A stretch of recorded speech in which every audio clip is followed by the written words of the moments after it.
충분히 앞서서 고린도라는 도시와 또 교회와 또 그곳에 있는 구성원들에 대한 이야기를 좀 했고요. 지금부터는 정신없이 고린도 전서 전체를 그냥 간략하게 보겠습니다. 간략하게 보는데 정신없이 보일 것 같아요. 네.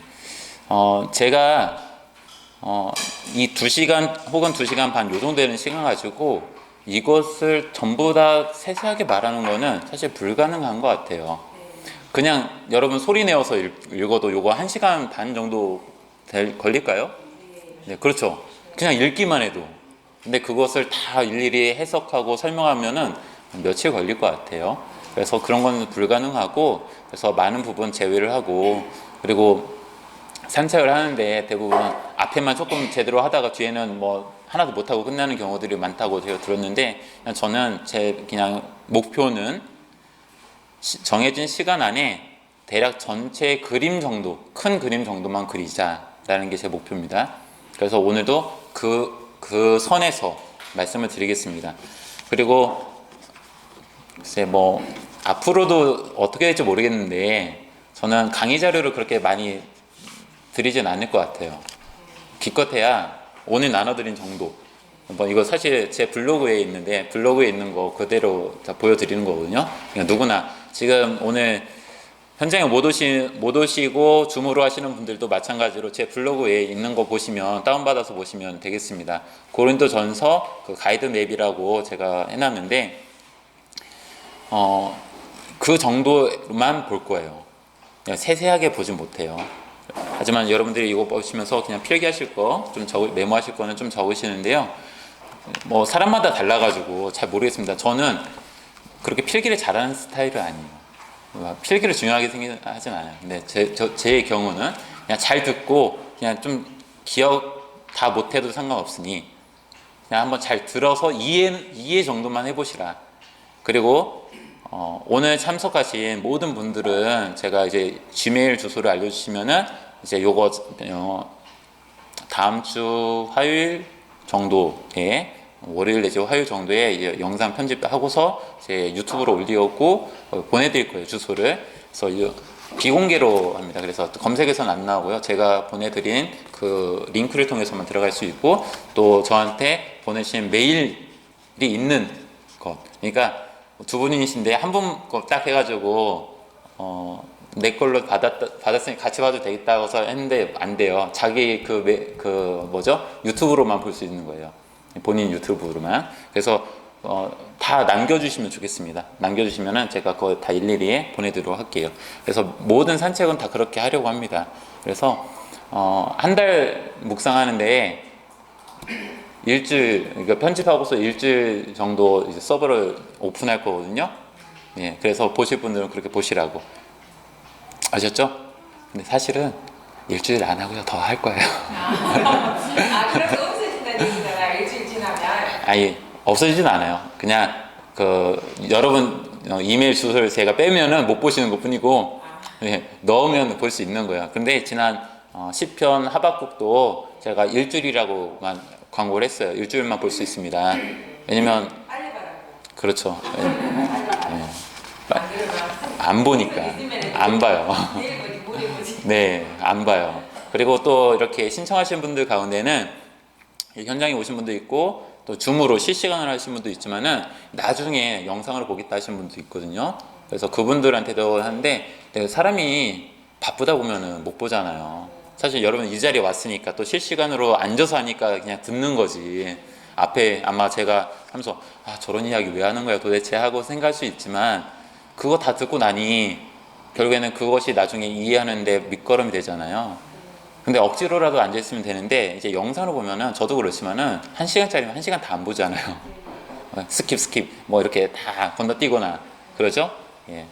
그렇기 때문에 시간도 제가 일부러 정해놓는 거지만 실제로는 고린도 전서 묵상 다 끝날 때까지 아마 그냥 그대로 있을 거예요. 네. 끝나면 없어질 수는 있어도 네. 네, 그렇습니다. 자, 지금부터 고린도 전서를 어떻게 읽을까 이제 본격적으로 들어가도록 하겠습니다. 앞에 고린도와 고린도 교회가 어떻게 또 그 구성원들이 어떤 사람들인지에 대한 이야기를 충분히 이야기 나눴고요. 지금부터는 나눠드린 유인물하고 또 동일합니다. 뭐 화면 안 보셔도 전혀 상관없고요. 보시는 게 화면보다는 여러분은 나눠드리는 걸 보시면 될 것 같습니다. 요거는 그 영상으로만 보시는 분들 위해서 제가 지금 그냥 간략하게 적어 놓기만 했습니다. 자, 처음 보겠습니다. 처음 인사말, 감사, 기도. 처음에 인사말이 있어요. 그래서 뭐 이렇게 사도 바울이 참고로 성경책 같이 펴놓고 보셔도 좋을 것 같아요. 네. 사도 바울이 인사를 하는 내용이 1절부터 3절까지 있고요. 그 다음에 4절부터 9절까지는 감사 기도와 같은 형식의 이야기입니다. 자, 고린도 전서가 서신, 그러니까 편지라고 했잖아요. 편지의 형식으로서 앞에 인사말이 있습니다. 맨 마지막에는 끝인사가 있지요.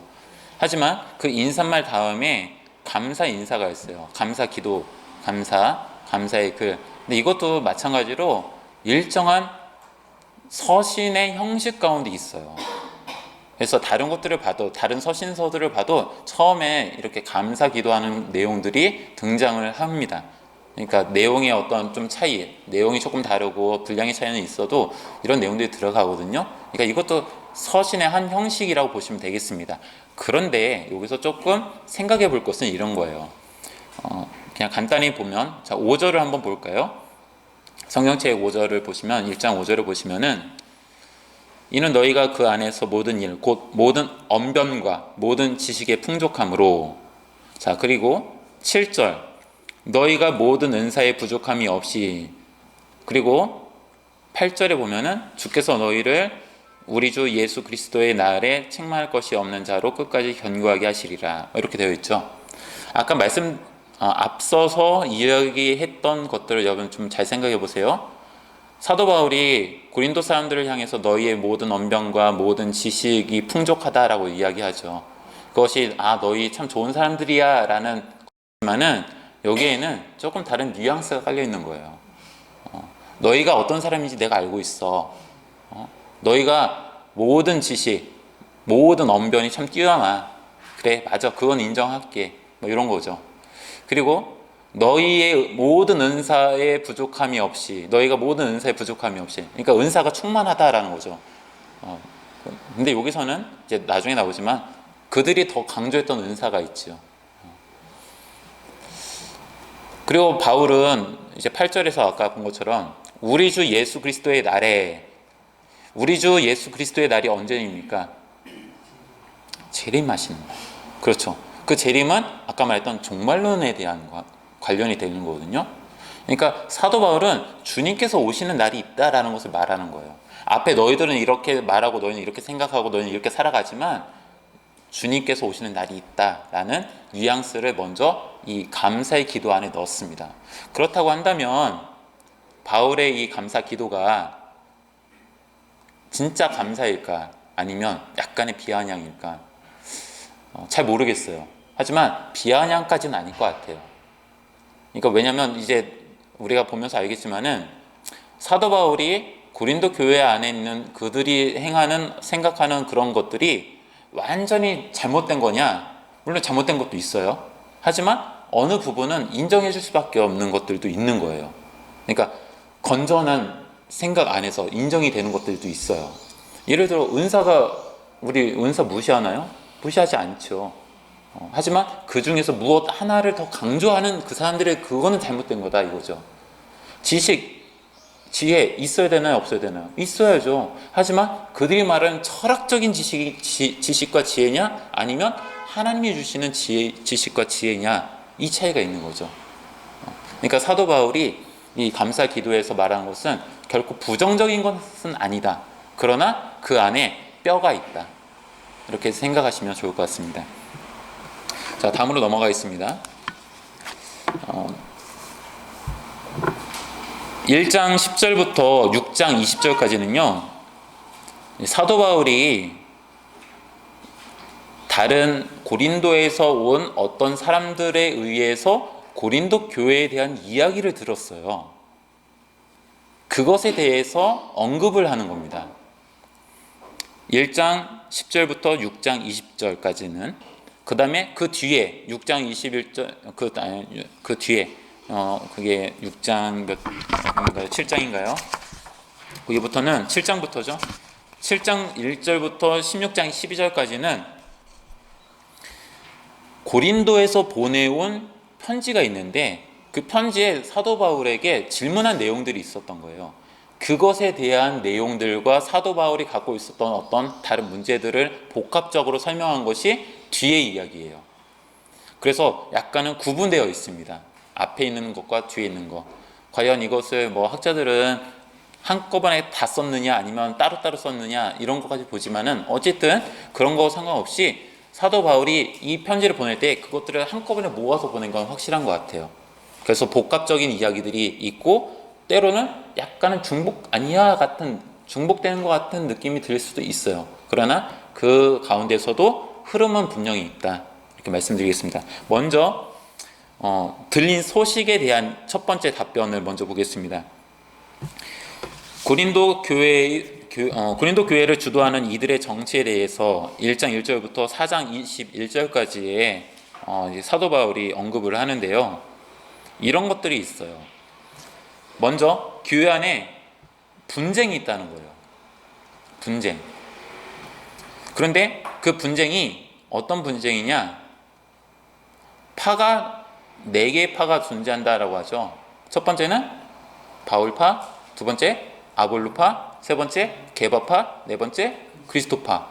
자, 바울은 고린도 교회를 만들었던 장본인이고요.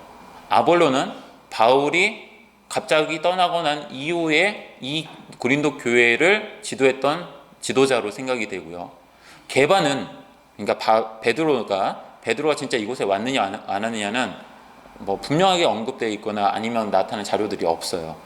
그냥 여기에서 게바파라고만 되어 있지 게바가 와서 뭔가를 했다라는 건 없는 거예요. 그리스도 주님이잖아요. 예수님께서 오셔서 그들한테 했느냐? 그거 아니잖아요. 그러니까 여기서 볼 때 이 사람들은 자신들이 좀 뭔가 지지하는 세력들이 있구나. 이 세력이 바울이냐 아볼로냐 게바냐 그리스도. 나는 사람도 아니고 주님, 오직 주님이야. 다들 뭐 그렇게 생각하실지 모르겠지만 이렇게 구분되어져 있다라는 거예요. 근데 이런 분파가 그럼 어떻게 형성이 될 수 있을까? 참고로 고린도 교회는 뭐 지금 같은 우리가 지금 모여있는 이런 장소와 같은 건물이 있던 교회가 아니에요. 다 가정에서 모인 교회예요. 근데 고린도 교회에 그러면 고린도에 있는 모든 예수님을 믿는 사람들이 다 하나의 집에서 모였느냐? 그럴 수는 없었다라고 봐요. 그 당시에 어떤 건축 양식이나 어떤 규모로 봤을 때 수십 명이 한꺼번에 한 집에 들어가서 그렇게 음식을 나누고 할 수 있는 그런 규모는 없다라고 봐요. 고고학적으로. 그래서 적어도 몇 개의 가정에서 몇 개의 교회들이 나누어진 가정교회 형태를 띠었을 것이다 라고 보는 거예요. 하지만 지금 뭐 요즘 말하는 뭐 가정교회 뭐 그런 거냐 뭐 그런 개념하고는 좀 다르고 그냥 가정에서 모인 거예요. 그냥 가정에서. 가정을 중심으로 그 집을 중심으로 모인 거예요. 그런데 집에서 모이고 거기에서는 뒤에서 나오는 거지만 식사를 하잖아요. 식사를 하다 보니 누군가가 이 식사를 준비하려면은 좀 있는 사람이 편합니까? 없는 사람이 더 편합니까? 있는 사람이 편하겠죠. 그러니까 어느 누구의 집에서 모였을까? 결국에는 그래도 조금 잘 살고 좀 힘이 있고 좀 뭔가 형편이 넉넉한 사람을 중심으로 모였을 것이다 라는 것이죠. 그런 집들이 몇 개의 가정교회들이 연합체가 전체 고린도 교회인 것이죠. 그러다 보니 이 집에 있는 대표되는 가장 큰 어른이라고 해야 할지는 모르겠지만 그 집의 주인으로서 다른 사람들을 우리 집으로 초대한 이 사람이 영향력이 좀 더 커질 수 있겠죠. 그리고 그가 잘 살고 힘이 있다라고 한다면 그렇지 못한 사람들에 비교해 볼 때 좀 더 발언권이 더 세질 수 있겠죠. 결국 그 사람들이 누구를 더 지지하느냐 더 선호하느냐에 따라서 바울파, 아볼로파, 게바파, 그리스도파와 같은 그런 교회 안에, 그러니까 고린도 교회 안에 같은 건물 안에 막 사람들이 다 모였는데 거기에서 막 서로 나뉘느냐, 그런 개념이 아니라 서로 다른 지지층을 갖고 있는 그런 모습으로 존재했을 것이다 라고 보는 거예요. 그러면 사도 바울은 그것에 대해서 좋게 생각하느냐? 그렇지 않죠. 그렇게 생각하지 않아요. 그들은, 사도 바울이 그들이 볼 때 그거 잘못됐다라고 이야기를 합니다. 단지 그러면 오해하지 말할 건 이거예요. 그들이 바울, 아볼로, 게바, 그리스도는 예수님은 빼고요. 자, 사람, 지도자들만 본다면, 자, 이런 사람들을 선호한다고 해서 이 사람들이 그럼 서로 관계가 나빴을까요? 바울과 아볼로와 게바가 서로 관계가 나빴을까요? 그렇지가 않은 거예요. 그러니까 바울도 아볼로도 게바도 이 교회 안에 있는 분쟁과 직접적인 관련이 없는 거예요. 자기들끼리 나는 누구를 더 좋아해, 뭐 이런 개념인 거죠. 그런 분쟁이 있는 거예요. 뒤에서도 나오는데요. 바울은 아볼로와 좋은 관계를 맺고 있고 또 그 이 고린도 교회 안에 있는 문제를 위해서 서로 합력하려고 해요. 하지만 약간 그 직접 와서 하는 거에 대해서 부담감을 갖고 있는 것이 이제 맨 뒤에 나타나요. 또 베드로는 등장하지 않아요. 이런 일에 관련되어 있는 고린도 교회와 관련해서 베드로가 직접 나타나진 않습니다. 그렇기 때문에 직접적인 연관성이 있는지 없는지 모르겠으나, 그러나 초대교회 사도들이 함께 합력했다는 점에서는 이들이 서로 싸운 건 아니다. 그러니 교회 안에 있는 거는 결국 그 그룹들이 나는 누구를 지지해라는 그 분쟁에서 일어난 것일 뿐이지 지도자들 간의 분쟁은 아니었을 것이다. 그럼 왜 그런 분쟁들이 일어나느냐? 아까 말씀드린 것처럼 그리스 문화 가운데 특히 철학자들을 대하는, 또 예술가들을 대하는 그들 문화 속에서는 내가 누구를 도와주면은 그 사람이 내 밑에서 나를 대변해 주는 거예요. 예술품을 만들어도 그게 결국엔 나한테 영광인 거고, 이 사람이 철학적으로 뛰어난 사람을 내가 후원해주고 그 사람이 내 후원을 받는다면은 그거는 내 명예가 되는 거예요. 그게 이제 호혜 제도라고 뭐 표현하기도 하는데요. 호혜주의라고 말하기도 하고 하는데요. 그러니까 우리는 후원해주면 고맙지 뭐 생각하지만 그것보다 좀 더 긴밀하고 끈끈한 관계가 형성이 되는 거예요. 이 문제가 고린도 교회 안에 분명히 있었습니다. 그리고 또 좀 이따가 또 나타납니다. 사도 바울은 그런 것에 대해서 지금 강하게 반대하는 거고, 그것에 대하여 하지만 고린도 교회의 교인들은 그런 것이 너무나도 중요하게 여겨지는 거죠. 그러니까 우리가 예수님 믿어도 예수님은 믿었지만 내가 살아온 생각, 내가 살아온 삶의 모습 그대로 예수님을 믿는 것처럼 이들도 그런 사고 방식 그대로 예수님을 믿는 거예요. 그래서 요 안에서 보면은 분쟁이 있었고, 그것에 대해서 바울이 강조하는 것은 십자가예요. 예수님의 십자가. 십자가 강조되는 이유는 이겁니다. 고린도 교회 사람들은 철학적인 지혜, 지식을 더 강조했어요. 그 철학적인 지식과 지혜로 볼 때는 하나님이신 예수님이 이 땅에 오셔서 십자가에 죽으셨다는 게 말도 안 되는 거예요. 왜냐, 그들이 갖고 있는 어떤 영과 육의 구분 있잖아요. 아니, 하나님이신, 영이신 하나님이 육체로 오셨다고? 말이 안 되는 거죠, 그 자체가. 그리고 심지어 또 죽으셨다고요?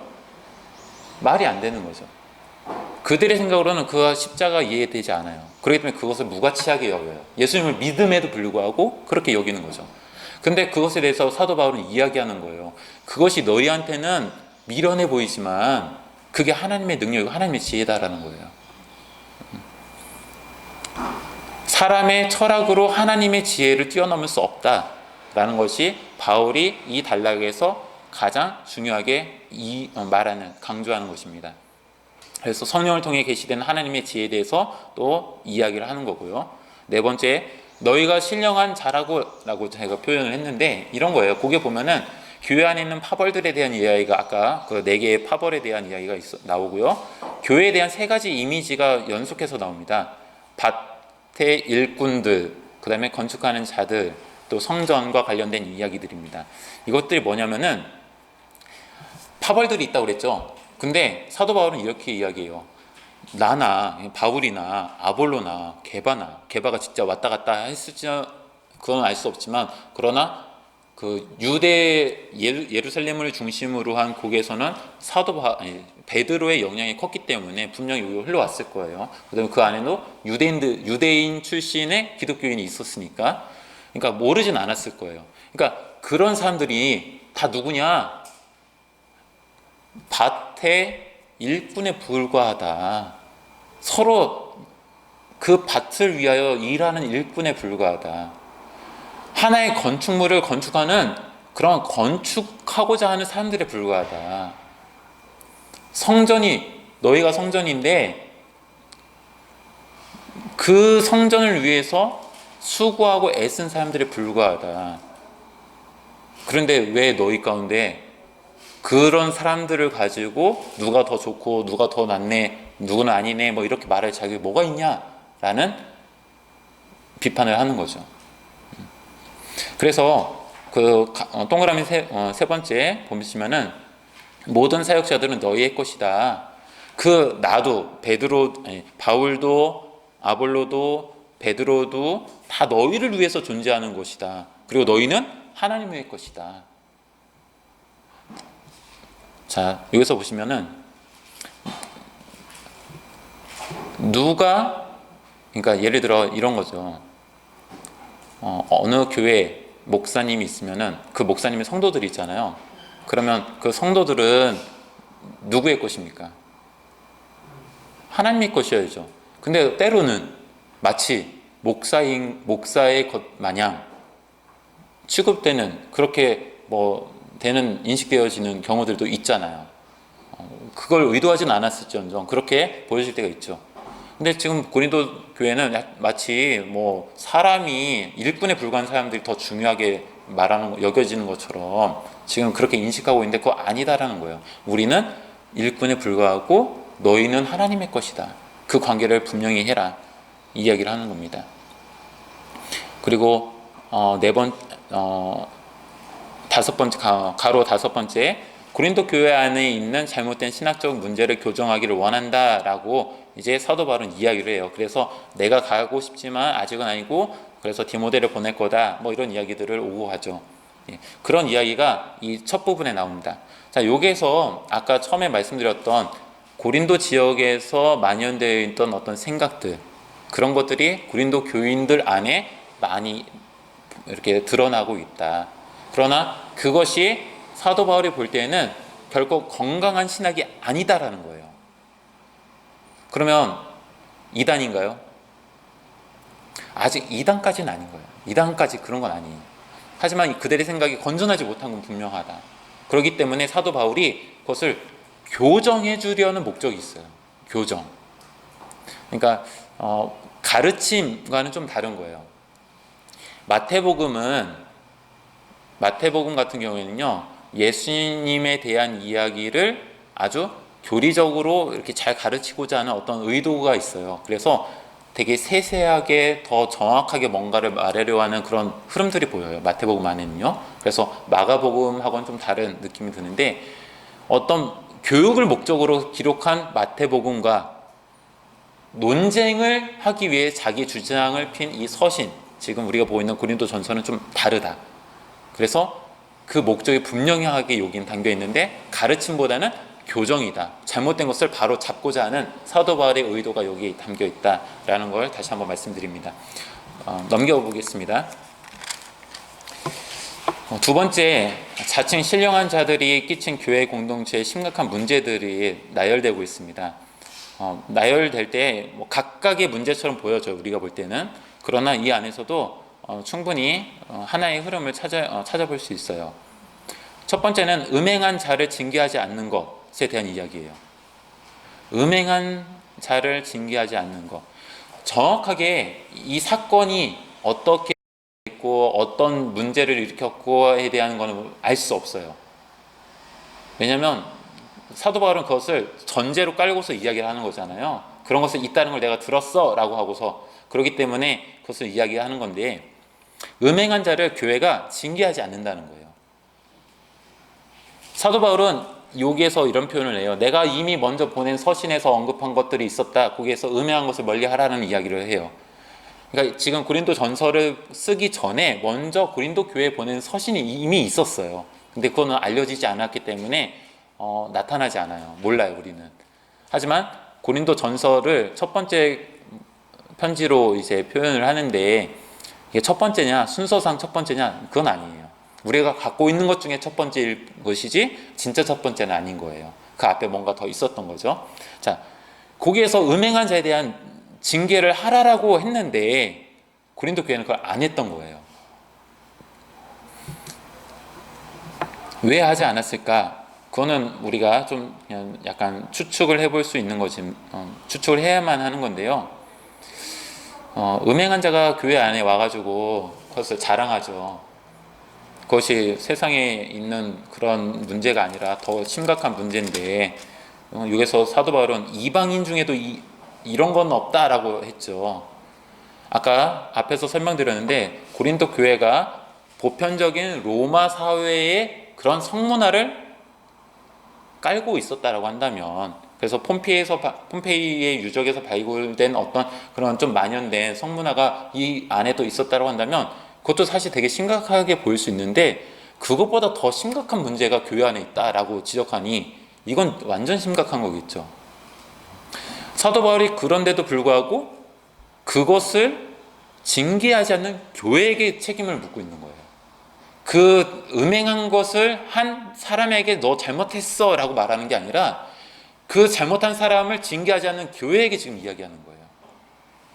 교회가 그것을 징계를 해야 되는데 징계하지 않았다. 왜 하지 않았을까? 분명하게 우리는 알 수는 없지만 추측해 볼 때 아마 그 음행한 사람이 좀 힘이 있는 사람일 수도 있겠죠.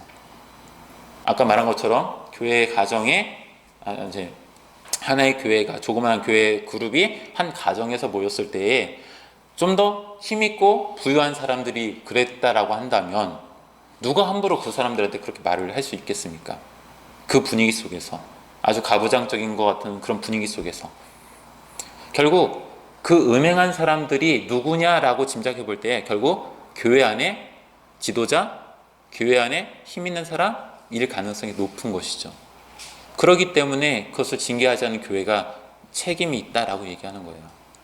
그로 인해서 성도들한테 좋은 본을 보이지 못한 것, 이것도 심각한 문제 중에 하나인 것이죠. 두 번째는 교인 간의 문제를 가지고 세상 법정에 소송한 것에 대해서 사도 바울은 책망합니다.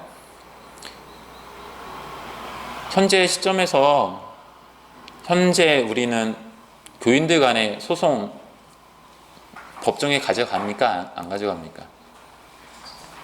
목사님들도 목사님들께 다 소송하고 하잖아요. 네. 교회도 하고요. 교인들은 말할 것도 없고요. 지금 문제로 이거를 다 이렇게 완전 병치시키기에는 좀 어렵지만 사도 바울은 적어도 이렇게 이야기하는 거예요. 이 안에서 사도 바울은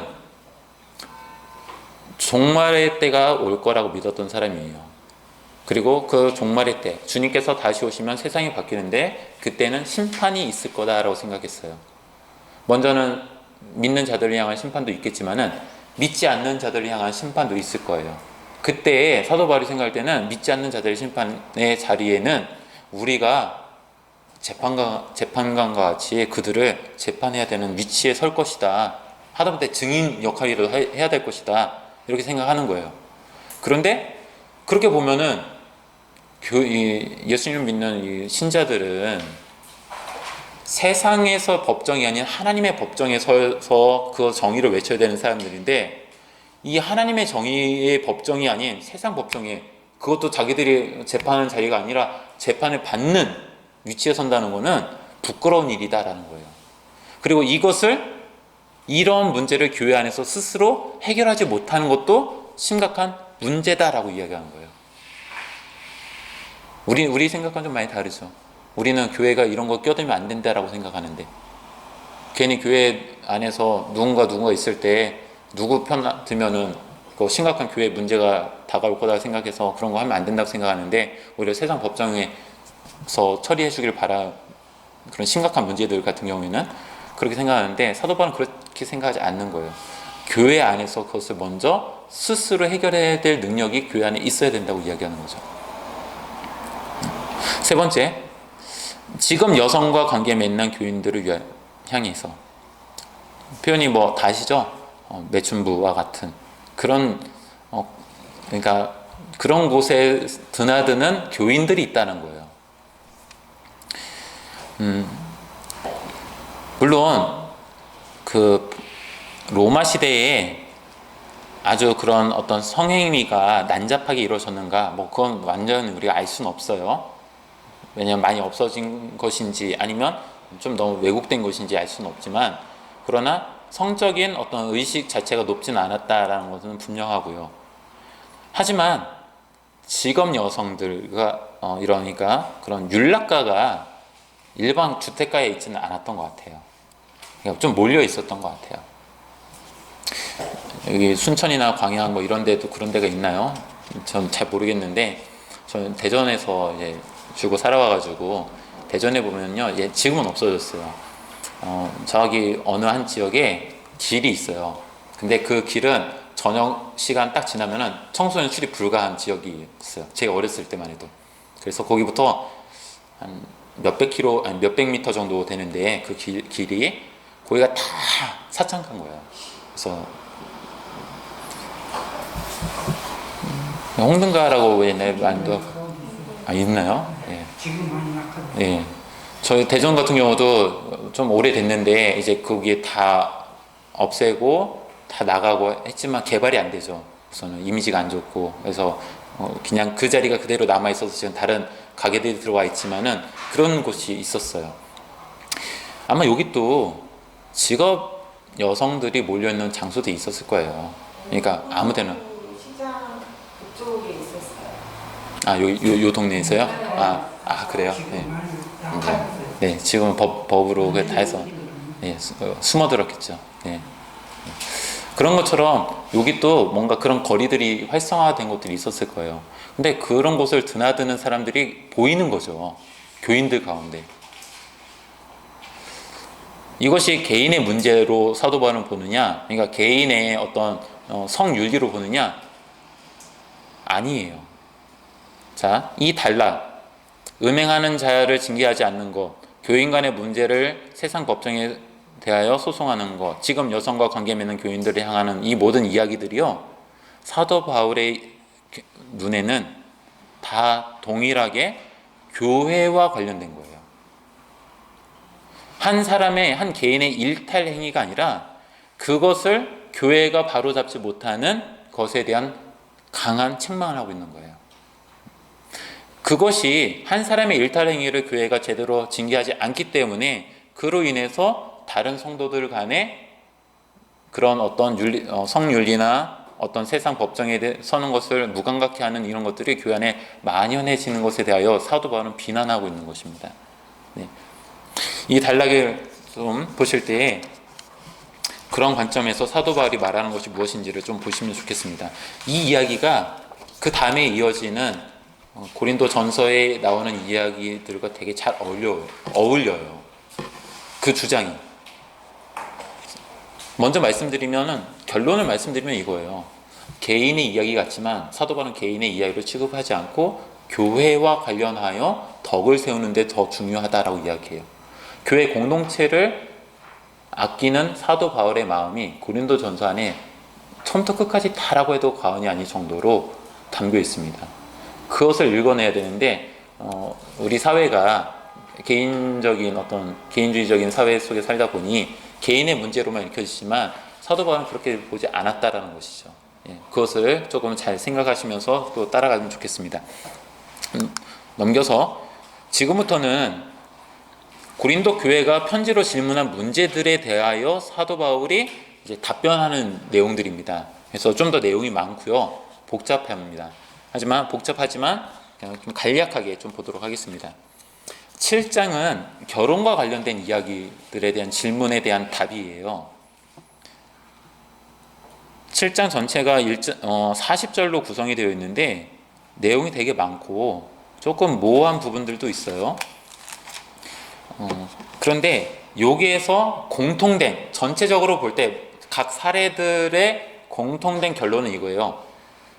지금 있는 그대로 살아라. 지금 있는 그대로 살아라. 자, 무슨 말이냐면 이거예요. 첫 번째 1절부터 7절에 나오는 것이 이제는 아마 동기인 것 같아요. 이 글을 쓴 동기가 아마 여기 있는 것 같아요. 부부 관계를 회피하려는 자들이 있다는 거죠. 각방 쓰는 사람들. 여기서 각방 쓴다는 거는 아마 되게 뭐라 할까요? 되게 표현을 우리 번역으로 되게 이렇게 잘 감싼 거죠. 그러니까 그냥 아주 그냥 내추럴하게 얘기하면 부부 간에 성관계를 안 하는 사람들을 말하는 거예요. 근데 이것을 사도 바울은 어디냐? 여기 3절에 보면은 남편은 그 아내에 대한 의무를 다하고 아내도 그 남편에게 그렇게 할지니라 이렇게 쭉 나오죠. 그 다음에 5절에 보면은 서로 분방하지 말라 나오죠. 그래서 분방하지 말라라고 되어 있는데 헬라어 단어는요, 그러니까 각방 쓰지 말라라는 게 아니라요, 의무를 빼앗지 말라, 권리를 빼앗지 말라는 거예요.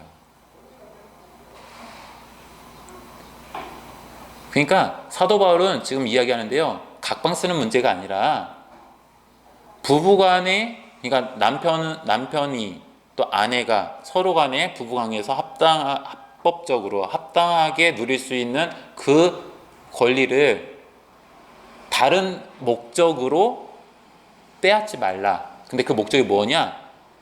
여기서 보면 그거예요. 그 뒤에 나오는 이야기가 이게 생각해 보면은, 나 기도할 건데 여기서는 그 제외상인데 나는 너 관계 안 해도 돼 라는 어떤 생각들이 있었다는 거죠. 그것을 금욕주의라고 표현할 수도 있을 수도 있어요. 근데 여기서 금욕주의가 조금 모호해요. 뭐냐면 이런 거예요. 고린도 교회 안에 있는 사람들 중에는 이런 생각을 갖고 있었던 것 같아요. 영과 육이 이분법에 대한 개념이 있잖아요. 이미 나는 신령한 사람이에요. 방언도 말하고 분명한 그런 표징이 있는 사람이에요. 그래서 나는 완벽하게 천사와 같은 자예요. 그런데 천사와 같은 사람이 성관계를 할 이유가 없다는 거예요. 자유롭게 살겠다는 거예요. 부부간의 의무를 난 다할 필요가 없다. 그것에 대하여 지금 주장하는 사람들이 있는 거예요. 근데 사도 바울은 그 문제에 대하여 그렇게 하면 안 된다. 부부간의 성관계를 그런 식으로 나는 이게 신령한 사람이 되었으니 나는 더 이상 육체에 매이지 않고 난 살아가기 위하여 나는 부부관계를 안 하겠다라고 한다면 그건 잘못된 거다 라고 이야기하는 거죠. 그러면서 단 잠시 동안 기도하기 위하여 내가 관계를 맺지 않는 것에 대해서는 인정해 주겠다. 그러나 잠시일 뿐이지 그것이 지속되거나 그것이 어떤 합당한 자기가 그 부부관계를 멀리하는 것에 대한 합당한 근거로서는 제시될 수 없다라는 거예요. 되게 좀 실제적인 어떤 그 문제를 좀 하는 것 같아요. 19금이 될 수 있어서 좀 조심스럽습니다. 네. 이제 이렇게 보니까 나이가 먹어서인지 아니면 성 호르몬의 변화 때문인지 이제 어떤 개인차도 분명히 있는데요. 이렇게 얘기를 들어보면은 좀 가면 갈수록 관계를 안 하려고 하는 그런 사람들도 있는 것 같아요. 지금도 있는 것 같고요. 우리 삶 속에도 그런 거 있는 것 같아요. 근데 사도 바울은 그 이유가 다른 이유가 아니라 종교적인 이유, 특히 예수님을 믿는다는 이유로 그렇게 한다? 그건 안 된다라는 거예요. 자, 두 번째, 사별한 이들 8절과 9절인데 우리말 개역 개정에서는 이렇게 되어 있어요. 내가 결혼하지 아니한 자들과 과부들에게 이른다라고 되어 있는데 여기서 결혼하지 않은 자들이라는 단어가 조금은 잘못된 번역이 아닐까라고 해요. 그래서 새 번역에서는 이걸 좀 다르게 표현을 했고요. 의미하는 것은 아마 호라비일 것이다라고 봅니다. 호라비라고 하는 단어를 쓰진 않았어요. 그러니까 아내를 사별하고 남아있는 어떤 남성에 대한 이야기로 보여져요. 그래서 과부와 대칭을 쌍을 이루게 되는 거죠. 자, 그런 사람들에게 무엇이냐? 그냥 지금 그대로 살아라라는 거예요. 어떤 부부 또 재혼해서 결혼할 생각하지 말고 그냥 살아라. 그냥 있는 그대로 그냥 살아라. 마찬가지로 결혼한 부부에게는 10절부터 11절에는 결혼했다면 지금 그대로 살아라. 부부 관계 잘 맺으면서 서로 살아라. 그런데 12절부터 16절에 불신자 배우자를 둔 사람에게는 이렇게 이야기하죠. 내 남편이 내 아내가 교회를 안 다녀. 그래가지고 종교적인 문제 때문에 나 이 사람하고 같이 못 살겠어. 이혼해야 되겠어. 그것에 대하여 사도 바울은 그러지 말고 지금 그대로 살아라. 이혼하지 말고 그냥 살아라. 그것이 그 믿지 않는 배우자에게 어떤 복음을 전할 수 있는 계기도 될 수 있다라는 어떤 이야기는 하지만 결론은 지금 그대로 살아라. 이거죠. 그 다음에 다섯 번째 그 바울의 원칙이 있는데 이건 맨 마지막에 설명하겠습니다. 여섯 번째, 결혼하기 이전. 그러니까 여기서 결혼하기 이전이란 말은요, 약혼 상태에 있는 사람들을 말하는 것 같아요. 약혼 상태에 있는 사람들. 그 약혼한 사람들을 포함한 결혼하기 이전에 있는 처녀들도 포함이 될 수 있는데, 이런 사람들에 대하여 또 이야기해요. 네가 결혼하지 않았다면 결혼하지 않은 상태로 그냥 살아라. 네가 약혼했다면 약혼 파기할 거 아니라 약혼한 대로 그냥 결혼해서 그냥 살아라. 그런 이야기예요. 일곱 번째, 결혼한 이후의 여인에게, 그러니까 어떤 문제로 인해서, 종교적인 문제로 인해서 나 이혼할까요? 그러지 말아라. 그냥 있는 대로 살아라. 그리고 살다가 배우자가 먼저 세상을 뜨거든, 그냥 그대로 살아라. 전체적인 거는 그 어떤 사례는 되게 다양한데요, 전체적인 공통점은 그냥 그대로 살아라예요. 지금 각자에게 놓여진 상황에 맞춰서 그대로 살아라. 왜 그대로 살아라 라고 하냐면, 그것이 지금 고린도 교회 안에 있는 문제는 이거예요. 내가 신령한 사람이 되어서 영적인 사람이 되었는데 육적인 것을 대해 관심 갖지 않고 살아가겠다라는 삶을 살아가고자 하는 사람들한테 그렇게 살지 말아라. 육적인 거 다 버리고 이혼하고 막 그렇게 하면서 결혼하지 않고 그렇게 살아가는 거, 솔직히 나 결혼하지 않는 거 나한테는 참 좋게 생각하지만, 결혼하지 않는 것 이제 나와요. 그렇지만 그것 때문에 내가 영적인 사람이 되었으니 육적인 것을 버리고 살겠다라는 생각으로 그렇게 하지 말아라. 사도 바울의 강조점 거기에 있는 겁니다. 그래서 결혼하지 않았으면은 그냥 그대로 살아도 상관없어.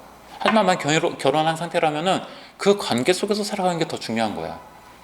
내가 삶을 다 버리고 어떤 영적인 사람으로 살아가는 것이 중요한 것이 아니라 지금 이 삶 속에서 하나님과 관계 맺는 것이 더 중요한 것이지, 그것이 다른 어떤 삶의 모습, 고린도 교회 안에서 팽배된 어떤 영적인 더 뭔가 거룩하고 신령한 그런 것들로 살아가는 그 모습, 그거 아니다라는 거예요. 자, 7장에 있는 내용들이 이제 그런 맥락에서 주어지고 있고요. 8장으로 넘어가겠습니다. 음식과 관련하여, 자, 여기서 음식은 두 가지 문제가 거론이 되는데요. 이 두 가지 문제를 거론하기 전에 그 근본이 되는, 가장 먼저 말하고자 하는 바울의 이야기가 있어요. 그걸 먼저 주의 깊게 들어야 할 것 같습니다. 8장 1절부터 13절에는 그런 이야기를 합니다. 지식이 아닌 사랑에 대해서 사도 바울은 이야기해요. 자, 8장 1절을 보면은, 우상 제물에 대하여는 우리가 다 지식이 있는 줄을 아나. 여기서 우리는 바울도 그렇고 고린도 교회 사람들도 그렇겠죠. 포함하는 이야기겠죠. 우리는 다 지식이 있대요. 근데 그 지식이 앞에서 말한 것처럼 서로 다른 지식일 거예요. 서로 개념이 다른 지식일 거예요. 그러나 그거 상관없이 사도 바울은 이야기해요. 너도 지식을 갖고 있다라고 하니, 지혜와 지식을 갖고 있다라고 하니, 그래, 너도 있고 나도 있고 다 지식이 있다. 그런데 지식은 교만하게 하며 사랑은 덕을 세운다. 지식이 많다고 해서 덕이 되느냐? 그렇지 않다라는 거예요. 그건 오히려 교만한 거다. 사랑이 더 중요하다라고 이야기합니다. 사랑을 더 중요하게 관심 갖는 것, 사도 바울이 말하고자 하는 핵심은 거기에 있습니다. 자, 그러면서 이제 9장으로 넘어가가지고 9장 1절부터 27절까지 이야기하는 이야기는 이런 거예요. 사도 바울에 대해서 자기 자신에 대한 이야기를 하는 거예요. 사도 바울이 이렇게 이야기하죠. 고린도 교회 사람들이 자꾸 사도 바울한테 시비를 걸어요. 뭐냐면 우리가 후원해 주는 거 안 받는다 이거예요. 너 왜 네가 돈 벌어서 왜 어렵게 복음 전도하냐? 우리가 헌금 해줄 테니까 우리 헌금 받아서 사역해라. 아니 다른 사도들 다 그렇게 하는데 왜 너는 안 그래? 라고 이야기하는 거예요. 참고로 저는 이렇게 후원해 주시는 분이 있다면 저는 감사합니다 하고 받을 것 같아요. 근데 사도 바울은 그렇게 하지 않았어요. 사도 바울이 그러면 자기가 한 행동에 대하여 다른 사도들, 다른 사역자들에 대해서 후원받는 것에 대해서 비난했느냐? 비난하지 않아요. 그거 잘못됐다고 말하지 않아요. 사도 바울도 그게 사도의 권리다라고 해요. 일하는 소에게 먹을 거 주고 해주는 거 당연한 거다. 먹을 거 못 먹게 망치우는 거 잘못된 거다. 그런데 나는 그게 당연하고 내 권리이지만 난 그 권리를 내가 쓰지 않기로 결정했다는 거예요.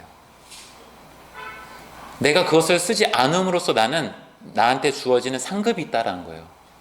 그게 상급이 뭐냐? 더 좋은 거 받으려고 그러는 거냐? 아니라는 거예요. 자, 여기서 오해하는 거. 더 좋은 상급이라고 해가지고 이렇게 하니 나중에 하나님 나라 가서 더 좋은 많은 상급을 받을 거라고 사도 바울이 생각했느냐? 그렇지가 않고요. 사도 바울의 논지는 이렇게 이어집니다.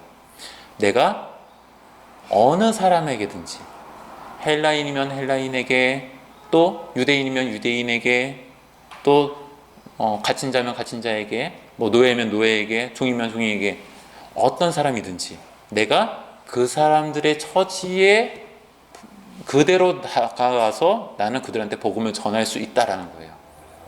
무슨 말이냐면 철학자들이 후원을 받으면 이 호혜주의, 호혜관계 이런 관계 속에서 어떻게 되냐면 후원자의 입김이 작용하게 되는 거예요. 현실적으로 많이 있는 거잖아요. 받은 것에 대한 대가는 아니어도 받은 것에 대하여 몰라라 할 수는 없는 거죠.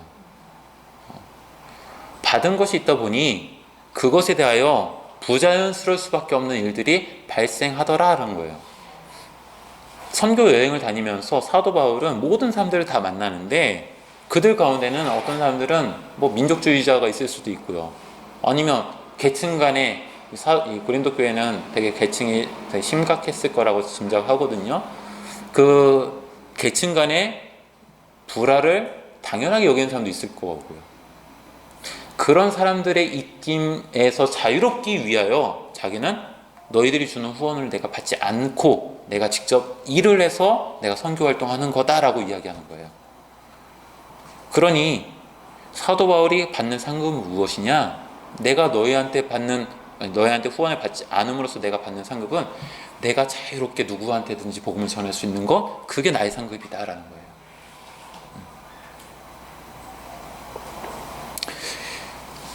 자, 그 이야기 속에서 이렇게 이야기합니다. 사도 바울은 자기의 그 자유로움을 가지고 수많은 사람들한테 사랑으로서 복음을 전파하는 것이 자기의 큰 사명으로 알고 살고 있는데 고린도 사람들은 이렇게 살아가는 거예요. 자, 고린도 사람들 가운데 어떤 사람들은 아까 말씀드렸죠. 지혜, 지식을, 철학적인 지혜와 지식을 바탕으로 해서 그들이 알게 된 게 있어요. 뭐냐면 여러분도 다 공감하는 건데요. 자, 여러분 혹시 그 가정에서 제사 지내시는 분이 있으신가요? 저 같은 경우에는 어렸을 때 저희 할아버지는 교회를 안 다니셔가지고 저희 부모님부터 교회를 다니셔서 그 저희 친가에서는 제사를 드렸거든요. 제사 드렸던 기억이 아직도 나요. 저도 어렸을 때 항상 이렇게 제사상 다 차려놓고서 막 하고 나서 제사 드리고 나서 이제 그거 다 음식 먹는 거 기억나요.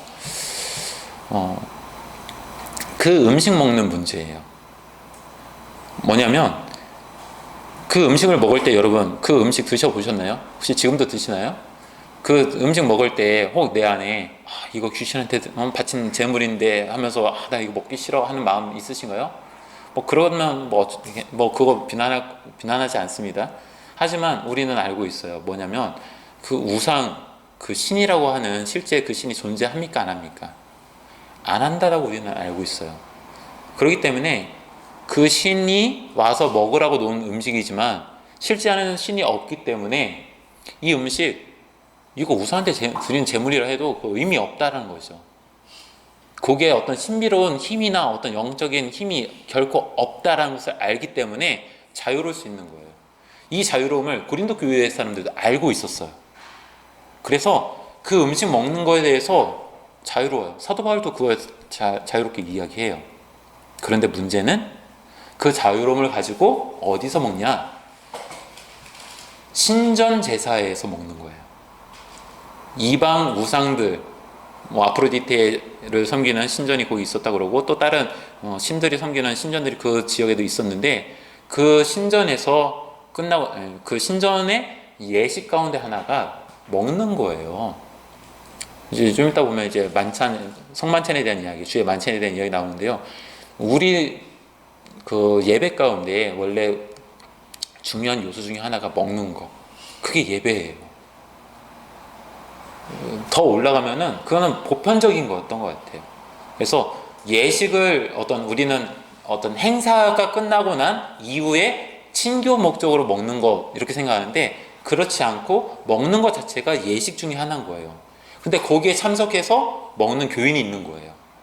사도 바울은 그것에 대해서 지금 비난하는 겁니다. 너희가 아무리 지식을 갖고 그 음식이 아무런 영향을 미치지 못한다는 것을 안다고 할지라도 그 지식을 갖고 심지어 우상에게 예배드리고 제사드리는 그 신전에서 그 우상 숭배자들과 함께 그 음식을 먹는 거 그거는 잘못했다라는 거예요. 왜 그러냐? 그 당시의 모든 음식은 특별히 고기와 관련되어 있는 것들은요, 뭐 대체로 모든 음식이 다 그랬는지는 잘 모르겠지만 그 모든 음식들의 대부분은 신전에서 제사를 드리고 나서 그의 시장으로 흘러 들어가는 거예요. 자, 이렇게 한번 생각해 볼까요? 구약에서 제사를 드릴 때 누가 황소 한 마리를 제물로 드렸어요. 제사를 드렸어요. 화목제로 드렸어요. 그러면 그거 어떻게 합니까? 제사장한테 일부를 주고 나머지는 내가 받아서 하루 동안 다 먹어야 되잖아요. 그래서 그 하루 동안 먹는 그것을 하루에 다 먹기 위해서 많은 사람들한테 다 나눠줘야 되는 거잖아요. 음식을 제물을 갖고 오는데 그렇게 한 사람이 그걸 다 못 먹어요. 소 한 마리, 아니 작은 거 합시다. 작은 양이라고 해도 그거 한 마리 혼자 먹는 거 불가능하잖아요. 근데 수많은 제사를 드리다 보면은 재물이 엄청 많아지죠. 그 재물을 어떻게 처리할 것이냐의 문제가 결국 그것이 시장으로 가서 유통되는 거예요. 그러니까 그 당시에 있는 모든 음식들은 다 저기에서 왔다는 걸 다 아는 거예요. 그러니 여기에서 자유롭게 고기를 안 먹고 뭐 채식주의자가 아니면 고기를 먹는 사람들은 다 신전에서 온 음식 먹는 건 다 당연한 거예요. 하지만 사도 바울은 당연하다 할지라도 그렇다고 그 신전에서 그 우상 숭배자들과 함께 먹는 거 잘못된 거다. 왜냐? 그것이 지식으로 그 음식에 아무 영향력, 능력이 없다라는 것을 안다 할지라도 너는 이미 우상 숭배 자리에 앉아 있기 때문에, 즉 우상 숭배를 했기 때문이다라는 거예요. 왜냐면 그 먹는 것 자체가 예배 가운데, 예식 가운데 하나이기 때문에. 그러니까 하나님을 섬기는 것과 우상을 섬기는 게 함께 될 수 없다라는 이야기가 거기서 나오는 거예요. 뭐 단순히 먹는 거의 문제가 아니라 그 먹는 것 자체가 예식 가운데 하나이기 때문에. 이어서 사도 바울이 말하는 거죠. 그렇다면은 일상생활 가운데 음식 먹을 때 그러면 그거 다 온 거니까 먹지 말아야 되냐? 사도 바울 그렇게 말하지 않아요. 먹어도 된다 이거예요. 집에서 먹는 거 어느 누구도 그거 못 먹게 하지 않아요. 다 먹게 해요. 단 조건이 하나가 있어요.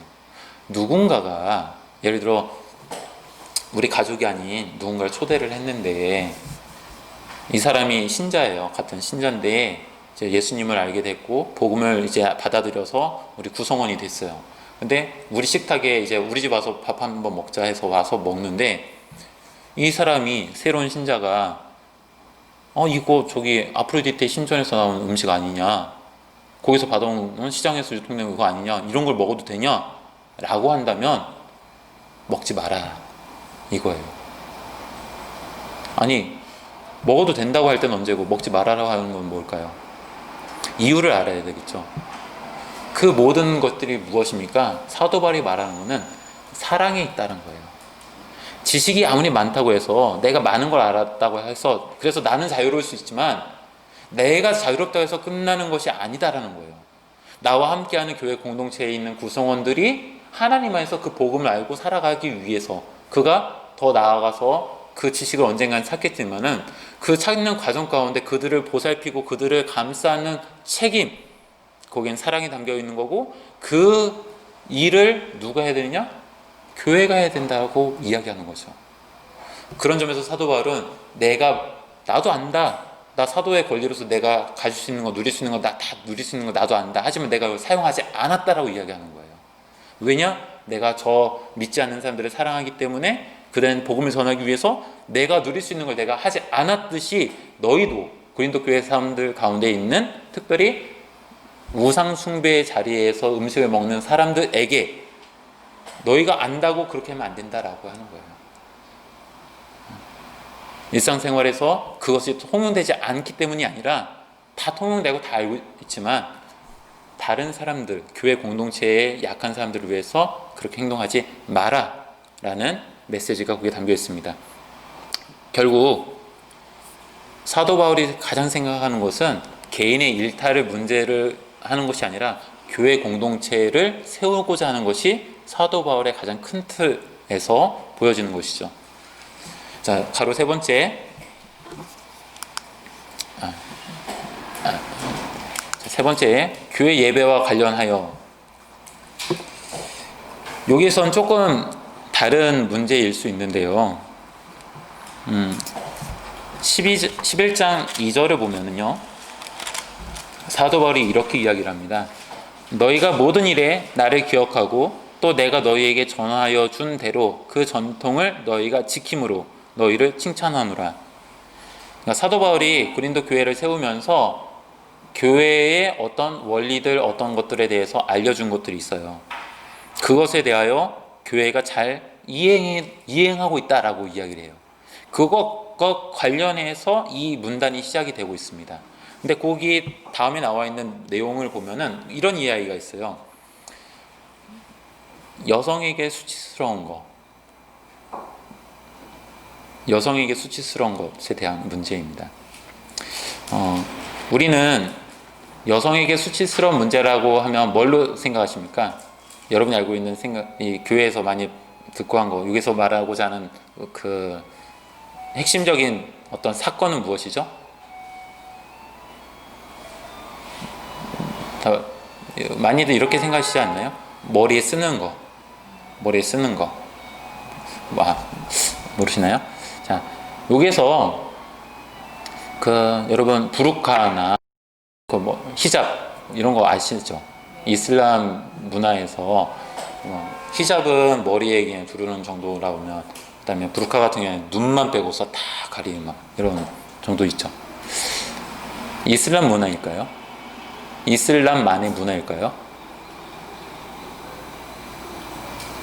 그럼 캐톨릭 가면은 천주교에서 여성들 예배 드릴 때, 미사 드릴 때 이거 저 명칭은 뭔지 모르겠어요. 그거 미사포 그거 하나요, 안 하나요? 하죠. 그거 왜 하는 건가요? 자, 유대인들은 이슬람하고 완전 다르잖아요. 완전 상극이잖아요, 맞죠? 자, 유대인들 이런 거 할까요, 안 할까요? 이 빵모자라고 하는 그거 쓰는 건 봤어요. 여성들 같은 경우 할까요, 안 할까요? 저도 몰랐거든요. 근데 어디서 보니까요, 유대인 같은 경우에 유대인들은 그들 스스로 세속적인 유대인과 종교적인 유대인을 조금 구분을 해요. 그래서 세속적인 유대인들은 유대교를 믿지만, 하나님을 믿지만 그런 어떤 전통이나 어떤 그 율법들을 다 지키려고 하지 않는 그런 사람들을 좀 더 느슨하게 율법을 지키는 사람들, 그래서 세속적인 유대인이라고 표현하고, 그래서 철저하게 모든 것을 다 지키려고 하는 유대인들이 또 있어요. 근데 이 무리들이 이제 유대 사회에서는 되게 큰 문제로 지금 대두되고 있는 그런 그룹인데, 이 사람들 아주 전통적인 거, 여러분 혹시 그런 유대인들 보셨나요? 검은색 양복 같은 뭔가 좀 더 다르고, 그리고 하얀색 옷, 그리고 머리 이렇게 기르고 모자 엄청 큰 거 쓰고 한 그런 수염 엄청 많이 기르고 그런 유대인들 기억나시죠? 그 사람들이 아주 유대교 안에서도 그 끝에 있는 사람들이에요.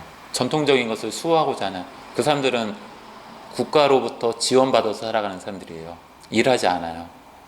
그 사람들은 생계를 국가에서 지원해 주는 걸 받고 살아요. 아이들도 많이 낳고요. 그런데 그 유대인들, 그런 전통에 있는 여성 유대인들이 있거든요. 그 여성 유대인들 가운데는요, 심지어 이 히잡이라고 하는 머리에 쓰는 것도 있고요. 심지어 부르카 같은 것도 해요. 눈만 이만큼 내놓고 나머지 다 가려요. 검은색 옷으로. 근데 유대인이, 우리가 딱 보면 저 사람 이슬람 사람 같아 막 이렇게 생각 드는데 유대인이에요. 그러니까 이 문화가, 이것이 좋다 나쁘다를 말하는 게 아니라, 이런 문화가 상당히 많고 상당히 오래되었다는 것을 말씀드리고 싶어요. 언제부터 시작했는지는 잘 모르겠어요. 고린도 교회 안에 나와 있는 이 이야기 가운데도 그 문제를 지금 지적하고 있는 거예요. 지금 여성에게 수치스러운 일이 뭐냐면 이것을 벗어버리는 거예요. 이거 벗었다고 뭐가 수치스러워요? 라고 할 수 있어요. 근데 우리 문화하고 너무 다르기 때문에 우리가 다 알 수는 없어요. 다만 이걸 벗는 것이 그들한테는 여성의 살을 드러내는 것, 그것은 남성으로부터 성적인 어떤 어필을 하는 것이라고 생각해서 그것이 수치스럽게 느껴지는 거라고 보통 이야기를 해요. 그래서 히잡을 쓰는 것과 부르카가 완전 다르잖아요. 눈만 이렇게 내놓고 다니는 사람들, 그 사람들은 더 자기 온몸을 가리는 거예요. 심지어 이 사람들은 집에서도 이렇게 하는 사람도 있대요.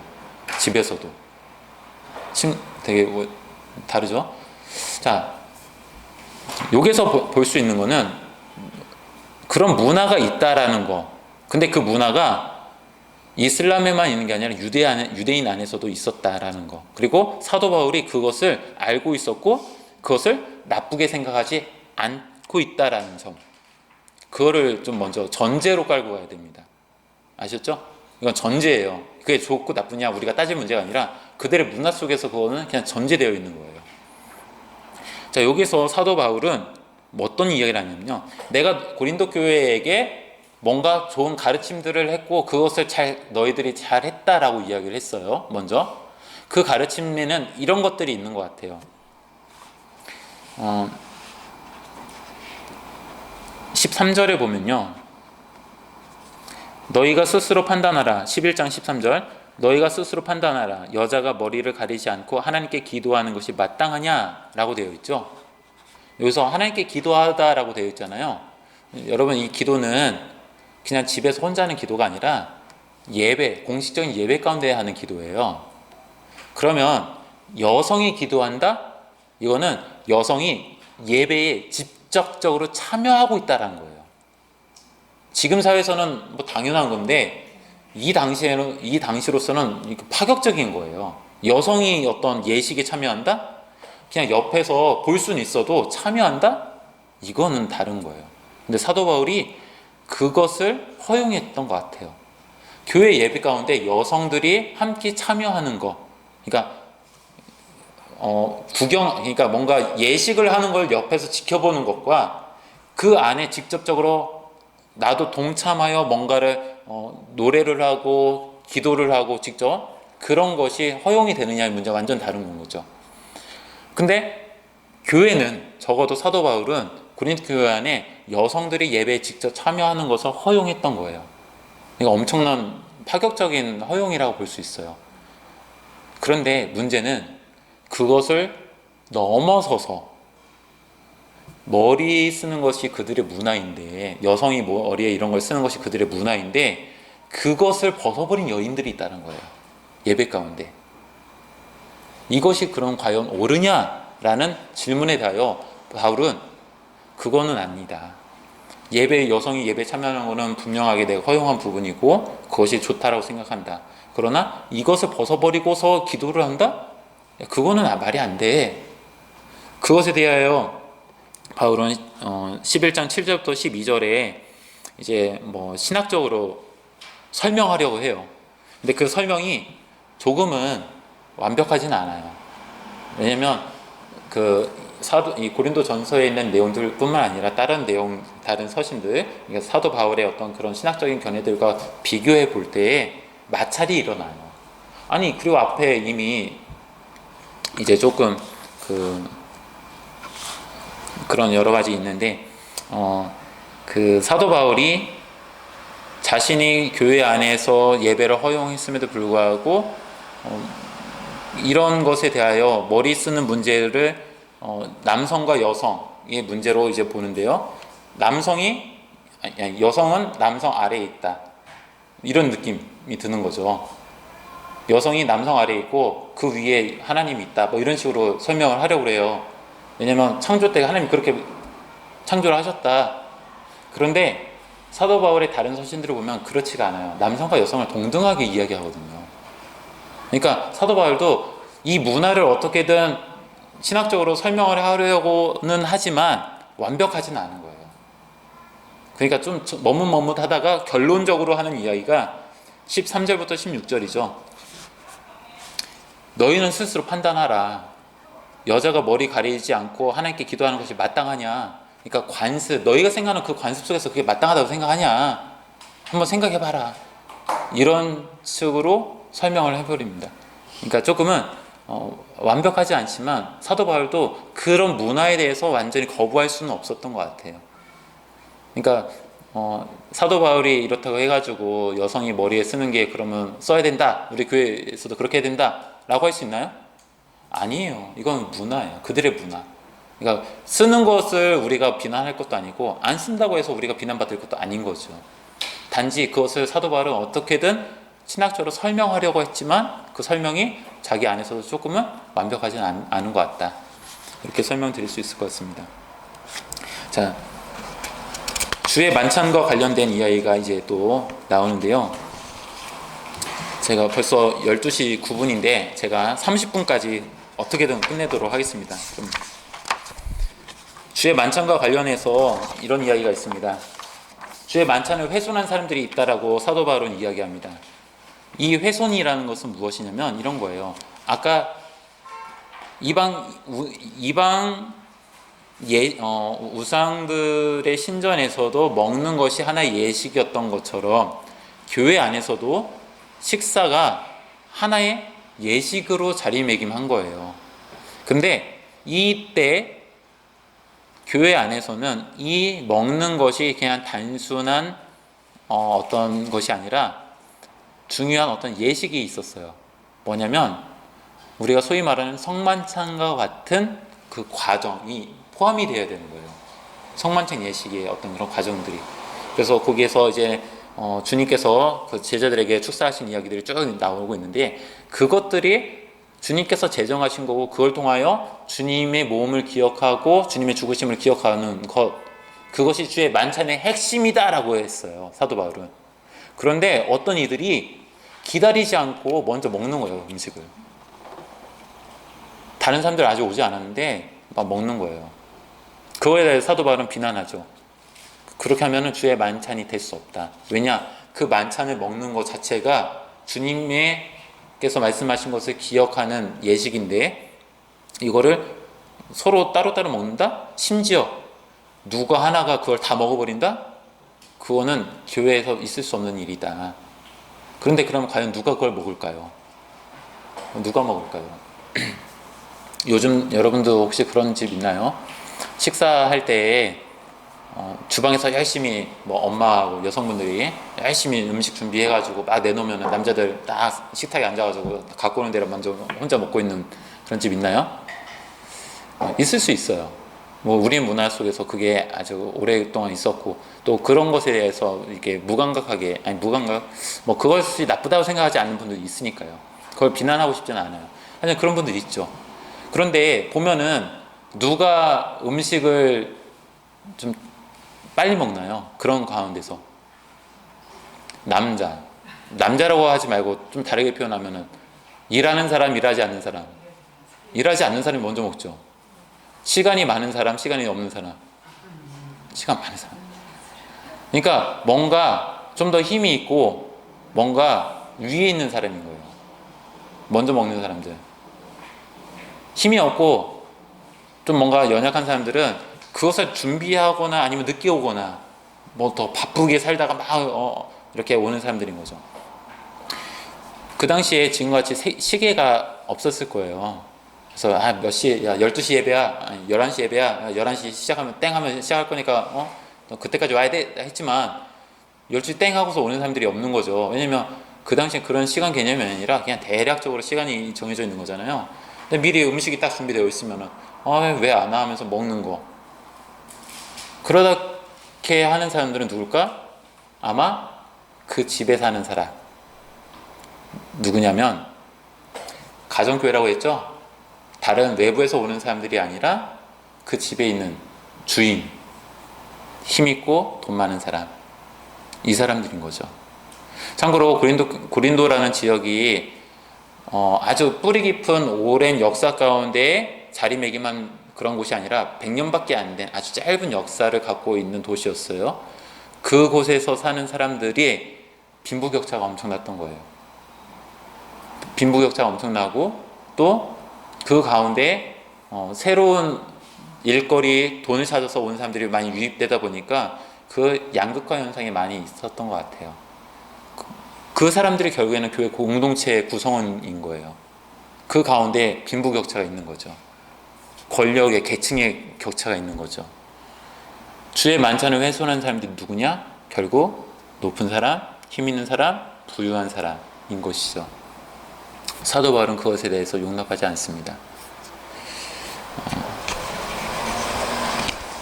그래서 사도 바울의 권면은 27절부터 34절에 나와 있는 것처럼 그 교회 구성원들을 살피라는 거예요. 그들의 삶을 살피고 또 기다려줘라. 그거 못 기다리냐? 기다려줘라. 여기 배채로 온 거 아니다. 밥은 너희 집 가서 먹고 요거는 주의 만찬, 주님의 그 성만찬을 기념하는 것이 더 중요하다라고 결론 내시죠. 자, 12장부터 14장으로 넘어가고 있습니다. 여기 보면은 좀 여러분들이 가장 많이 알고 있는 내용이기도 하고요. 또 중요한 내용이기도 한데 신령한 것에 대한 이야기입니다. 신령한 말. 12장 1절부터 3절에는 이 신령한 말이 무엇이냐에 대한 이야기를 좀 하려고 그래요. 근데 이제 그 신령한 말에 대해서 좀 뭔가 이야기를 하려고 하는데 이제 4절부터 시작되는 내용들을 쭉 살펴보면은 신령한 것이 무엇이냐, 신령한 것이 무엇이냐에 대해서 사도 바울이 말하고자 하는 의도가 12장, 13장, 14장까지 쭉 이어집니다. 자, 12장 4절부터 31절에 있는 이야기는 좀 먼저 보겠습니다. 여러분 다 아시죠? 성령의 은사 하면 여러 가지가 있죠. 그 중에 하나가 여기 8절부터 10절까지 나와 있는 어떤 그런 모습들이 있어요. 그래서 어떤 사람은 지혜의 말씀을, 어떤 사람에게는 지식의 말씀을, 지혜와 지식, 이것도 은사라고 지금 표현을 했어요. 그리고 믿음, 병 고치는 은사, 능력, 예언, 영들 분별함, 각종 방언 말함, 방언들 통역, 이런 것들을 가지고 이야기를 했습니다. 다양한 은사들이 있다라는 거예요. 그러면 사도 바울이 이 은사들을 말할 때에 다양함을 말하고자 하는데요. 여기 나와 있는 은사가 전부일까요? 성령의 은사가 이것이 전부일까요? 우리가 조금 잘 생각하셔야 되는 것은 사도 바울이 은사가 무엇인가를 가지고 논문 쓰듯이 그 모든 것을 다 설명하려는 의도는 전혀 없다라는 거예요. 여기에 나와 있는 것이 우리는 너무 쉽게 교회 안에 은사 이야기만 요것을 많이 이야기하지만 은사가 이것만 있느냐? 그렇지 않다는 거예요. 더 많다라는 거예요. 그러나 사도 바울은 어떤 의도를 가지고 이런 몇 가지를 예를 들어서 이야기한다는 거예요. 이 중에 가장 주목받고 있는 것은 방언입니다. 왜냐?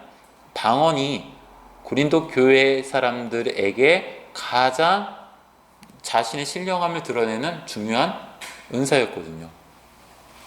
그래서 사도 바울이 방언 말함을 이야기하는 거예요. 그리고 다른 것도 말하죠. 12장에서 전체적으로 이야기하라는 것은 사도 바울은 이야기해요. 그러면 고린도 교회 사람들이 방언이 중요하다고 이야기하는데 그러면 많이 유일한 은사냐? 아니다라는 거예요. 방언은 수많은 은사 중에 하나에 불과하다라는 것이 사도 바울이 말하고자 하는 핵심입니다. 즉 고린도 교회 사람들이 주장하는 방언의 우월성, 그거 아니다라는 거예요. 너희가 그거 우월하다고 생각하는데 그거 우월한 거 아니야. 다양한 은사들이 있는데 다 동일한 은사야. 성령이 같은 성령께서 주신 다양한 은사 중에 하나일 뿐이지 그게 더 우월하다고 생각하면 결코 안 된다라고 이야기하는 겁니다. 자, 13장에 가가지고 13장에서 사랑에 대한 13장 고린도전서 13장 사랑장이라고 다들 아시잖아요. 그리고 너무나도 많이 알고 있죠. 아름다운 이야기, 좋은 이야기죠. 근데 여기서 왜 사랑을 이야기하는가가 사실은 더 중요한 거예요. 사도 바울이 앞에서 나왔는데요. 앞에서 이미 나왔었는데 다양한 은사들 있지만 방언 말하는 거 있지만 그것보다 먼저 중요하게 다뤄야 되는 것은 사랑이라는 거예요. 은사는 언제까지 유효합니까? 우리가 이 땅에 살아가는 동안. 하지만 사랑은 어디까지 유효하냐? 영원하다라고 사도 바울은 이야기해요. 그렇다고 한다면 이 땅에서 유효한 몇 가지 은사가 중요하냐? 아니면 영원토록 하나님 안에서 중요하게 다뤄질 사랑이 더 중요한 것이냐? 당연 사랑이다라는 것이죠. 근데 이 사랑은 그러면 무엇이냐? 남성과 여성 간에 있는 어떤 그런 에로스적인 어떤 육체적인 감각적인 그런 사랑을 이야기하느냐? 그것이 아니라 앞에서 계속 사도 바울이 계속 반복하고 있는 거예요. 사실은 교회 안에 있는 구성원들을 사랑하는 것, 다른 사람들을 배려하는 것, 그것들이 사랑의 핵심인 것이죠. 그래서 이 13장에 나와 있는 사랑에 대한 표현들을 보면요, 긍정적인 표현보다 부정적인 표현이 더 많아요. 예를 들면 이런 거죠. 4절에 보면은 사랑은 오래 참고 사랑은 온유하며 시기하지 않. 이게 여기서 보면 사랑은 오래 참고 사랑은 온유하며 되어 있죠. 좋죠. 긍정적인 표현이죠. 하지만 다음부터는 계속 부정적인 표현을 해요. 시기하지 아니한다. 자랑하지 아니한다. 교만하지 않다. 무례행하지 않는다. 자기 유익을 구하지 않는다. 성내지 아니한다. 악한 것을 생각하지 않는다. 불의를 기뻐하지 않는다. 부정적인 표현들이 많아요. 그러니까 말하면 소극적인 것들, 뭐뭐 하지 않는 것들. 그러니까 많은 것을 가진 사람들이 사실은 할 수 있는 거예요. 이거는 아무것도 없는 사람이 하는 것이 아니라 많은 것을 가진 사람들이 할 수 있는 것들이 더 많은 거예요. 기다려주고 오래 참아주고 화내지 않고, 내가 힘이 있다고 해서 막 화내고 이런 게 아니라 내가 참아주고. 사랑의 핵심이 무엇이냐? 그냥 단순한 감정적인데 부모가 자식을 사랑하는 그런 정도의 사랑, 그런 개념이 아니라 공동체 안에서 공동체를 세워가는 사랑, 그것이 사도 바울이 말하고자 하는 가장 핵심이다 라고 말씀드릴 수 있습니다. 그리고 나서 이제 14장에 가가지고 이야기하는 거예요. 교회 안에 덕을 세워라. 실제적인 어떤 지침이 될 수 있습니다. 뭐냐면 방언은 사도 바울이 말하고자 하는 것을 오해하지 말아야 할 것은 방언을 고린도 교회 사람들이 말하는 방언에 대하여 그것을 부정적으로 말한다고 해서 방언이 그럼 나쁜 거냐? 그렇게 생각하지 않아요. 방언도 다양한 하나님의 성령이 주신 은사 중에 하나이기에 그것도 좋은 거다라고 생각해요. 하지만 그 방언은 어떤 점에서 좋냐? 개인의 영성에서 좋다라고 사도 바울은 이야기해요. 자신의 덕을 세우는데. 반면 예언은 예를 들어 요새 예언기도 이런 거 하는데 그런 건 좀 다른 것 같아요. 수많은 예언자들이 어떤 그 하나님의 말씀을 대언하는 거거든요. 하나님의 마음으로 가지고 세상을 향하여, 교회를 향하여 말씀을 전하는 거거든요. 그게 예언이거든요. 동일하게 교회 안에서 하나님의 말씀으로 삶을 조명하는 이야기들을 이야기하는 것이 예언이라고 한다면 그 예언이 더 방언보다 교회의 덕을 세우는 데는 중요하다라는 거예요. 사도 바울의 관심은 어디에 있느냐? 개인적인 것에 있는 것이 아니라 교회 공동체의 유익을 세우는 데 있습니다. 그런 측면에서 예언을 이야기하고 있고요. 그 예언이 하나님 안에서 더 방언보다 교회 안에서 더 값진 것이다라고 사도 바울은 역설하고 있는 거죠. 단 여기에도 주의할 점이 있다라는 거예요. 뭐냐?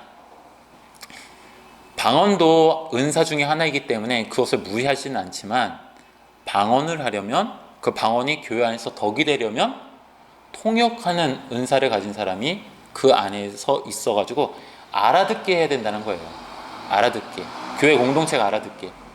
그리고 예언이 방언보다 더 중요하게 다뤄지고 있지만 한 사람의 예언으로 모든 것을 하나님의 뜻으로 대체하지 말아라. 그렇기 때문에 두서 사람의 예언자들을 통하여 서로 비교하여 그 가운데 하나님 말씀의 진위 여부를 따져봐라 라고 말하는 거죠.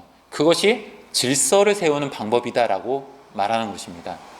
즉 사도 바울이 12장부터 14장까지 말하려고 하는 가장 핵심은 고린도 교회 안에 있는 잘못된 신령한 것에 대한 오해를 바로잡고자 하는 목적이 더 큰 겁니다.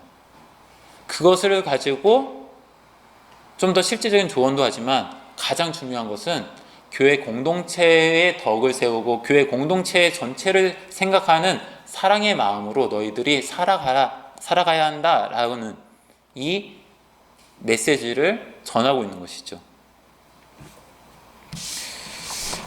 참고로 요거는 그냥 꼭 언급을 하고 넘어갈게요. 14장 34절부터 35절에 있는 내용을 보면요, 여자는 교회에서 잠잠하라. 그들에게 말하는 것을 허락함이 없나니 율법에 이른 것 같이 오직 복종할 것이요 만일 무엇을 배우려거든 집에서 자기 남편에게 물을지니 여자가 교회에서 말하는 것은 부끄러운 것이라 되어 있죠.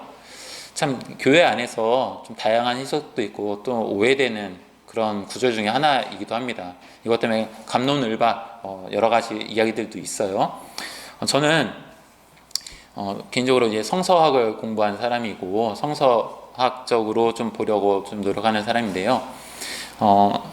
사본들이 있습니다. 이게 우리가 하고 있는 것이 원본이 아니라 수많은 사본들을 가지고 그 결과물로 하나의 종합된 결론으로서 만들어진 것이 성경이거든요. 그것을 또 우리는 우리말로 번역을 한 거잖아요. 근데 신약 같은 경우에 헬라어로 이제 기록이 되어 있는데 수많은 사본들이 있습니다. 원본은 없어요. 네, 그리고 그 수많은 사본들을 다 비교 연구하여 그것을 다 종합적으로 결론을 져서 그걸 다 표시를 해놨습니다. 그런데 이때 14절과 15절은 위치가 어떤 사본에서는 지금 14절, 15절 자리에 있기도 하고요. 어떤 사본들은 40절 이후에 이 구절이 들어가기도 해요. 그러니까 순서가 여기 들어간 것도 있고 다른 데 있는 것도 있는 거예요. 근데 그게 하나 두 개가 아니라 좀 많아요. 어느 전통에서 어떤 사본을 사용했느냐에 따라서 34절, 35절에 들어간 것도 있고 어디는 40절 이후에 들어가기도 하고요. 그런데 이런 일들은 사본학에서 볼 때 자주 있는 일이 아니에요. 몇 안 되는 케이스 중에 하나입니다. 그래서 많은 학자들이 연구를 많이 했어요. 몇 가지 점에서 중요한 부분들인데, 이런 위치가 다르다라는 점 하나하고, 사도 바울이 서신서들 있잖아요. 그래서 사도 바울의 어떤 표현들, 자기만의 고유한 표현, 누가 다른 사람이 받아 적더라도 말을 하는 사람은 사도 바울이기 때문에 사도 바울의 표현이 이제 있어요. 그래서 주로 많이 쓰는 표현들이 있는데, 그 표현과 단어들 이런 것들과 이것들을 비교해 보니 사도 바울의 표현이라고 하기에는 너무 거리가 멀다. 그리고 사도 바울이 말하고자 하는 내용, 그러니까 여기 34절, 35절에서 말하고자 하는 내용이 앞에 있는 내용 기억나시나요? 사도 바울이 교회 안에서 여성들한테 교회 예배에 참여하게끔 허락한 것이잖아요. 그래서 공중 예배 가운데 기도를 하게끔 한 거예요. 그런데 여기서는 여자가 교회에서 말하는 건 부끄러운 일이다? 그러니까 이 고린도 전서 안에서도 서로 상충되는 견해가 있는 거죠. 그래서 이 부분을 학자들에 따라서는 후대에, 조금 더 이른 후대에, 아주 후대는 아니고 좀 더 이른 후대에 누군가 이것을 좀 기록을 했다가 그것이 점차 성경 안에 그냥 들어온 것 같다라고 평가하는 구절입니다. 그래서 이 구절 때문에 어떤 여성에 대한 교회 안에서의 뭐 문제들이 좀 많이 있는데, 또 어느 교단에 따라서는 이걸 가지고 여성 안수 문제도 이제 기준으로 삼기도 하는데요. 그것까지는 제가 잘 모르겠습니다. 다만 이 구절을 고린도 전서의 맥락에서 볼 때에 조금은 이질감이 있다는 것은 분명해 보입니다. 그런 점에서 저는 조금 이렇게 스킵 이렇게 하도록 하겠습니다. 자, 15장으로 이제 시간이 다 돼가지고 15장에 대한 이야기는요 이렇습니다. 고린도 교회에 있는 사람들은 부활을 믿지 않았다는 거예요. 왜냐? 아까 처음에 말씀드렸죠. 이것이 복음서가 기록되기 이전에 있었던 서신이고, 그러다 보니 복음서에 분명하게 나와 있는 것을 가지고 이들은 믿지 않았다라고 평가하면 안 되는 것 같고요. 그들은 적어도 예수님께서 부활하셨다는 것에 대한 확신을 갖지 않았어요. 그리고 왜냐? 자신들이 이미 천사의 말과 같은 방언을 하니까 자신들이 신령한 사람이 되었고, 그것은 새로운 존재가 됐다는 것을 의미하기 때문에 더 이상 이것 자체가 종말이기 때문에 더 이상 새로운 것은 필요 없다라고 생각하는 거예요. 그렇기 때문에 육체적인 부활? 심지어 육체적인 부활이라고? 아니, 육체는 영에 비교해 볼 때 육체는 이거 그냥 하등한 건데 이것이 부활하는데 뭔 소용이야 라고 생각하는 거죠. 그런 생각을 갖고 있는 이들에게 사도 바울은 이야기하는 겁니다. 주님께서 죽으시고 몸으로 다시 살아나셨다. 그것을 수많은 사람들이 증언하고 있다. 너희가 믿지 못한다고 해서 그것이 사실이 아니라고 생각하지 말아라. 그것을 수많은 사람들이 증언하고 있다. 심지어 나도 그 주님을 만나 뵈었다.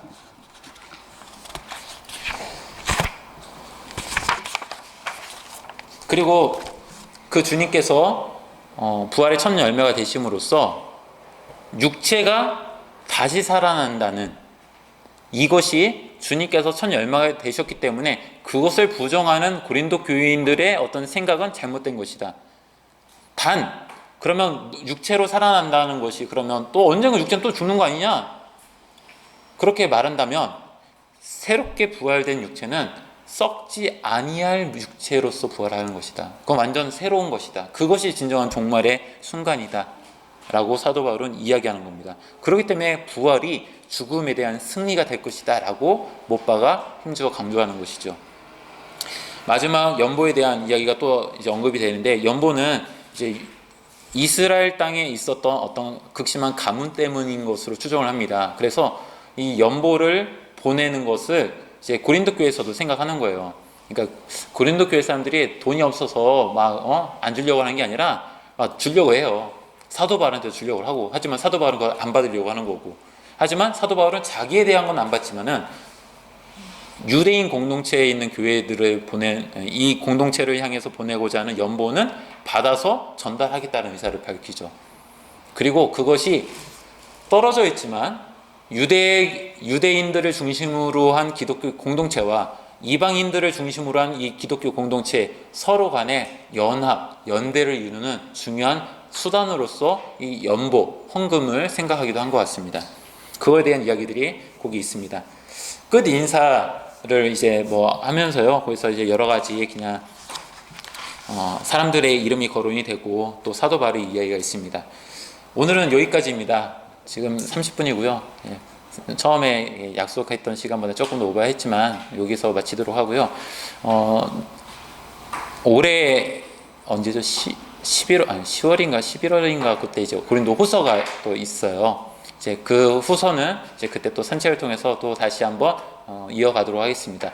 단지 고린도 전서에 있는 이야기를 보면 처음에도 말씀드렸죠. 매우 다양한 문제들이 많이 있어가지고 와, 고린도 교회 완전 이거 심각한 상태 아니야? 라고 생각할 수 있어요. 심각한 상태는 상태죠. 하지만 그것이 완전 그냥 살다 보면 있을 수 있는 다양한 일이 생기는 어떤 그런 다양함이 아니라 하나의 의식 안에서 파생되어지는 삶의 모습들이었다 라고 생각하시면 고린도 전서가 더 잘 읽혀질 것 같습니다.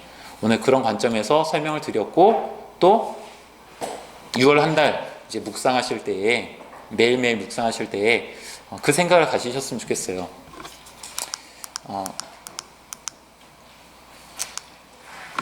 고린도 전서를 묵상하면서 가장 여러분들이 생각할 것은 그리스도의 십자가인 것 같습니다. 십자가. 뭐 고린도 전서에서 많이 강조되는 건 아니에요. 그러나 십자가를 더 깊이 묵상하는 것이 필요합니다. 왜냐하면 주님께서 몸으로 오셨지만, 이 땅에 몸으로 오셨지만 죽으시고 부활하신, 그리고 새롭게 또 앞으로 오실 그 재림하실 종말의 그때 오실 그 주님을 생각하는 데 있어서 가장 중요한 십자가입니다.